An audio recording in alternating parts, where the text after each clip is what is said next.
How to add frame on Facebook profile. So hello guys, welcome back to my YouTube channel. In this quick tutorial I'll be showing you how to add frame on Facebook profile picture.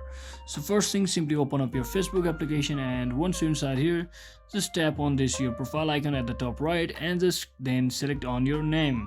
So once you select on your name, you will be redirected to your profile page where you'll have to simply tap on this profile picture of yours. So once you tap on it, you should be getting an option to add a frame. So as you can see, since it's not available from my device, for my account, I'll show you from the example. So as you can see here, your options will be like this, like add frame. So just tap on it, and then it will take you to this page where you can actually edit your frame or change your frame, or make the frame for the temporary for the specific amount of time as long as you need it. And once you specify all of those requirements, and after selecting the frames that you like, you can just click on the save button at the top. And just like that, you have successfully added a frame on your Facebook profile picture. So I hope this video was helpful guys. If it was, don't forget to like and subscribe to the channel. See you on the next one.